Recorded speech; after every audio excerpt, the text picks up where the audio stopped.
আমি বরাবরই খুবই দুঃসাহসী। 40 বার ভ্রমণের মধ্যে আমার অনেক সময় অনেক ঝড়ের মধ্যে প্লেন চলে গেছে। হ্যাঁ, নিক জোনাসের মতোই একজন আসবে লাইফে মনে হচ্ছে আমারও। মাইলস্টোনের স্কুল অ্যান্ড কলেজের যে বিষয়টা, সর্বপ্রথম আমার যত স্কুল কলেজ আছে সবার দৃষ্টি আকর্ষণ করতে চাই এই বিষয়টা নিয়ে, যে আইডি কার্ডে শুধুমাত্র ছিল নাম আর রোল। এই 2025 সালে এসে এইটা আসলে মেনে নেওয়া যায় না। আমি যখন ছোট ছিলাম আমার মনে পড়ে আমার আইডি কার্ডে আমার নাম, রোল নাম্বার এবং আমার ব্লাড গ্রুপ এবং আমার বাড়ির অ্যাড্রেস ছিল।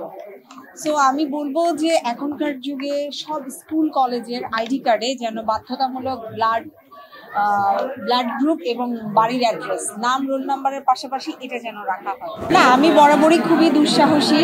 আমার সাহস অনেক বেশি, বিকজ আমার কোনো কিছুতেই আমি ভয় পাই না। বিপদ থাকবেই, কিন্তু সেটা আমাদেরকে পাশ কাটিয়ে যেতে হবে। এবং আমি তো সবসময় আল্লাহর রহমতে মনে হয় না যে আমি করবো। আল্লাহ চাইলে করবো, কোনো কিছু নাই। তো আমি মনে করি ছোটখাটো প্রিপারেশনটা অনেক সময় অনেক বড় কাজে লাগে। যে কোনো বিষয়ে, যে কোনো কিছুতে প্রিপারেশনটা অনেক বেশি বড়। প্রিপারেশন বলতে আমি বোঝাতে চাচ্ছি মানুষের ব্যাগের মধ্যে স্মার্ট কার্ড বা যদি অরিজিনালটা রাখা যেতে না পারে তাহলে ফটোকপি করে রাখতে পারেন, এবং কিছু ইনফরমেশন, বেসিক ইনফরমেশন, এইগুলো আমি মনে করি প্রত্যেকটা মানুষের পার্সে রাখা উচিত। হ্যাঁ, আমার লাইফে এক্সপেরিয়েন্স আছে, যেহেতু আমি 40 বার ভ্রমণ করেছি। সো 40 বার ভ্রমণের মধ্যে আমার অনেক সময় অনেক ঝড়ের মধ্যে প্লেন চলে গেছে। আমার অনেক সময় প্লেন অনেক আপ ডাউন করেছে। সো আমি সবসময় দোয়া করি প্লেনে উঠলে। আর যেটা করি, আমি সবসময় আমার ভোটার আইডি, আমার বেসিক যে ইনফরমেশনগুলো সেগুলো আমি আমার পার্সে রাখি। এটা আমার সেফটির জন্য। আমার ব্যাগেজের মধ্যে আমার থাকে, আমি যখন প্লেনে ফ্লাই করি তখন আমি কিডস পরি, টাইস পরি, মানে এমন ড্রেস আপ পরি যেন আমার কোনো কিছু, আমি বিপদে পড়লে আমার ড্রেস আপ উপরে উঠে না যায়।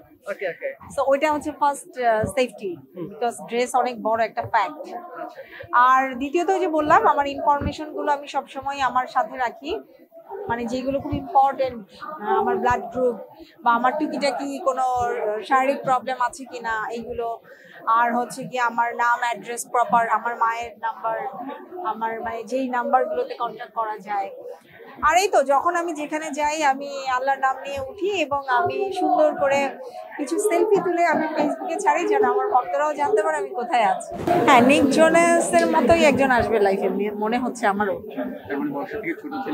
আমার বয়সের থেকে ছোট ছেলে হতে পারে, বড় হতে পারে, ছোট হওয়ার সম্ভাবনা বেশি নেই। আমার পছন্দ, আমার বিপরীত মানুষটা আমার মতোই অনেকটা হবে, এটাই আমার পছন্দ, সে যেমনই হোক দেখতে।